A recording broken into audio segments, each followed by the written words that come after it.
코로나 상황 짚어보도록 하겠습니다. 지금 코로나 관련해서 그때 한동안 좀 이게 쟁점이 됐었는데 코로나 항체 조사 중간 조사 결과가 나왔습니다. 발표 내용 보도록 하겠습니다.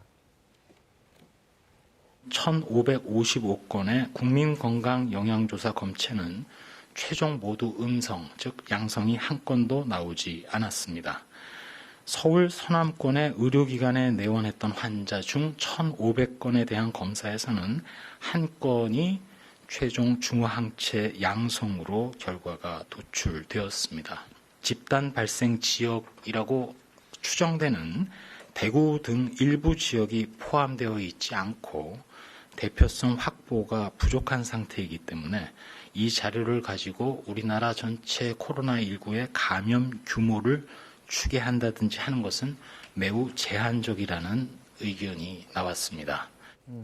항체 보율이 지금 낮은 거죠? 엄청나게 낮은 겁니다. 이게 그러면 그만큼 많이 감염되지 않았다는 뜻이에요? 감염되지 않았다. 그러니까 대부분은 우리가 참고를 했다고 표현을 하면 네. 사실은 검사를 받고 양성이 나와서 격리 치료 대상이 아니었다 하더라도 네. 우리가 조용한 전파자, 무증상 감염자, 그러니까 자신도 모르게 앓고 지나간 사람이 어느 정도냐 이게 중요한 거였거든요. 네. 0.03% 사실상 거의 없다는 건데 네. 이게 일전에 네덜란드, 미국 뉴욕 일대라든가 일본도 했어요. 네. 한 3,000명, 5,000명 샘플들을 했는데 높은 곳은 10% 이상 항체가 나온 곳도 있었고 낮게는 2, 3% 정도여서 생각보다는 많이 안 알았네 이런 얘기들이 나왔었는데 우리나라는 이렇다면은 앓고 지나간 사람은 거의 없다라는 겁니다. 다만 대구가 빠져 있어서 대표성은 그렇게 높진 않다. 대구는 따로 다음에 또 해야 할 것으로 보여집니다. 자, 그런데 신규 확진자 상황 잠깐 짚어보면 오늘 0시 기준으로 신규 확진자 수가 50명입니다. 지역 발생이 28, 해외 유입이 22명. 어제도 그렇고 계속 광주가 걱정인데 이게 방문 판매 업체발 감염이 계속되는 거죠. 결국 이제 대전에서 방문 판매 모임에서 업체에서 감염이 된 사람이 광주에 있는 이 고시학원의 강사였다고 합니다. 네. 그래서 그분이 또 교회도 갔었던 거고 거기서 또 감염된 분이 뭐 사우나 같은 데로 가는 바람에 말씀하신 것처럼 국내 감염이 28명인데 그중에 15명이 광주인 겁니다. 어쨌든 연결고리 자체는 찾았기 때문에 네. 방역 당국에서 대응에 나섰다라고 하는데 그러니까 한번 이렇게 지역 감염이 2차로 뚫리게 되면 삽시간에 이렇게 전파가 된다는 게 또 한 번 여기서 확인이 되고 있는 거죠. 그동안 이 종교 시설도 그렇고 아파트도 그렇고 굉장히 산발적으로 이 집단 감염이 일어났었는데 방대본이 어디에서 이게 처음 시작이 됐는지 이거를 확인했다고 합니다. 내용 들어보시죠. 수원시 교인 모임을 명칭을 좀 바꿨습니다. 수도권 방문 판매 모임으로 바꿨고 대부분 방문 판매하고 연관된 그런 집단 발병으로 보고 있고요. 최근에 보고된 그 고양시의 원당 성당 관련해서도 이 방문 판매를 다녀오신 교인께서 이제 먼저 감염이 됐기 때문에 그쪽에 수원 수도권의 방문 판매 관련된 사례로 분류해서 현재 역학조사와 관리가 진행 중에 있습니다. 방문 판매에 대해서는 저희가 이미 고위험 시설로 지정을 해서 홍보관이나 체험관에 대해서는 엄격하게 관리를 하고 있으나 어르신들께서는 그런 모임을 갈 경우에는 중증 환자로 이어질 수가 있기 때문에 특별히 주의가 필요합니다. 이 방문 판매는 뭐 서울에서부터 계속 퍼졌는데 맞습니다. 그때부터 뭐 KBS도 그렇고 네. 정부도 그렇고 계속 강조를 했는데 예. 왜 이 계속 이게 줄어들질 않고 있는 그러니까 거죠? 이게 지금 좀 혼동이 됐던 게 뭐냐면 최근에도 계속 이 종교 집회, 이 예배 같은 것은 금지되지 않았어요. 네. 소모임은 금지예요. 네. 단체 식사라든가 성경 공부 같은 건 하지 말라 금지가 됐는데 이 종교 단체 반발도 일부 있습니다. 그런데 주로 교회발, 광주의 경우에는 초기부터 우리가 광륵사발 그리고 최근에 또 이제 원당 교회, 성당 이렇게 해서 이제 종교 시설들이 주로 타겟이 되는 것 같은 느낌이었는데 네. 지금 내용을 보니까 교차하는 지점들. 초발 환자가 누구냐, 발원 지점이 어디냐.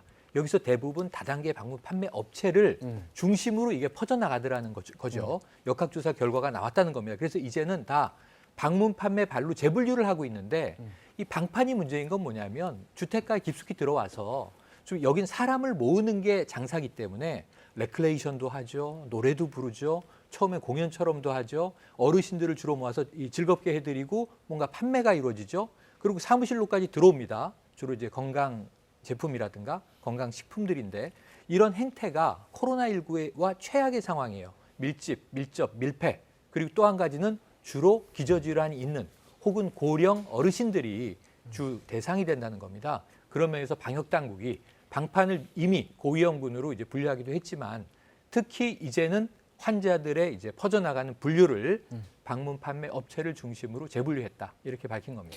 어르신들 그 모시고 계신 분들 부모님들한테 꼭 이거 당부해야 될 것 같습니다. 당부해야죠. 코로나19 네. 끝날 때까지는 절대 모이시면 안 근데 됩니다. 가서는 안 된다라는 거 다시 한번 당부를 해야 될 것 같고요.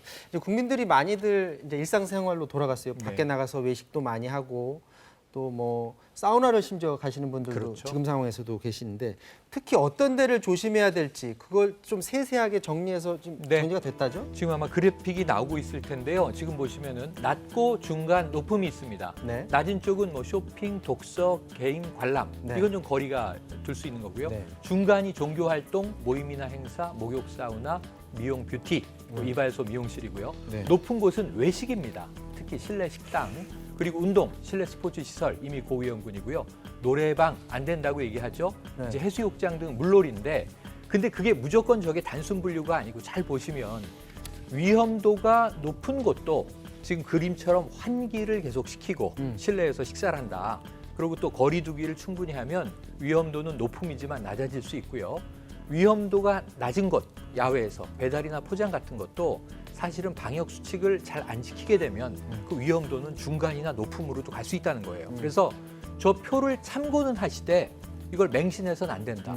상황에 따라서 경우는 달라질 수 있다. 그래서 이건 뭐 금지 목적으로 만든 이 방역 당국의 자료가 아니라 이 반드시 이번 방역에 참고하시라고 만든 자료가 되겠습니다. 좀 전에 나온 표 중에 좀 놀란 게 사우나가 중간. 외식보다는 좀 중간 단계 있고 맞습니다. 오히려 외식이 더 맞습니다. 위험하다. 그러면 이제 가족끼리 외식 나가는 경우가 있는데 정말 조심해야 돼요. 네. 지금 정부 입장에서는 중간중간에 밥 먹고 중간에 마스크를 쓰라는 그런 지침까지 또 내셨어요. 예, 그러니까 사실은 식당 가선 마스크를 당연히 벗어놓게 되죠. 네. 식당에서 어떻게 마스크를 쓰고 있겠어요. 그런데 사실 저는 혼밥을 주로 하는데도 식당에 가서 손님들이 좀 있는 경우에 네. 식사를 하다 보면 정말 신경 쓰이는 게 앞뒤 옆에서 네. 기침하는 분들이 있으면 네. 쭈뼛하게 되거든요. 네. 근데 왜냐하면 4m에서도 식당은 감염자가 많이 나왔어요. 네. 서로 모르는 경우도. 사우나는 감염자가 많이 나오진 않았어요.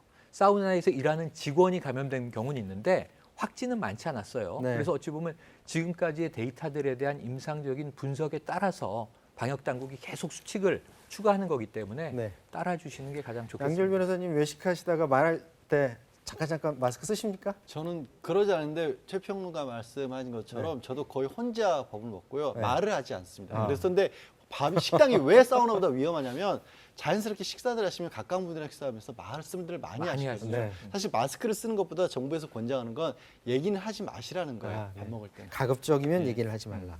자, 시간 없어서요. 해외 상황 잠깐 짚어보겠습니다.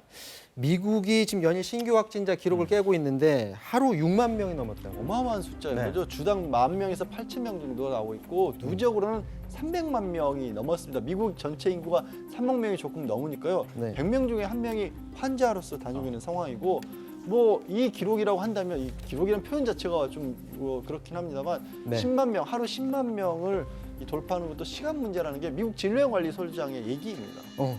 그러면 일본 잠깐 보면 일본이 지금 하루 100명 이상씩 나오고 있는데 일본은 왜 그러는 거예요? 이젠 200명 이상으로 됩니다. 그래요? 그러니까 일본은 이렇습니다. 특징이 젊은 층을 중심으로 젊은 층이 약 70% 정도고요. 지금 감염자들의 네. 또 하나는 도쿄의 신주쿠와 같은 유흥가에서 한 40%, 네. 유흥가 종사자. 그러니까 저희 이태원 클럽 빨대처럼 일본은 청년층이 유흥가를 중심으로 느슨해지고 있다.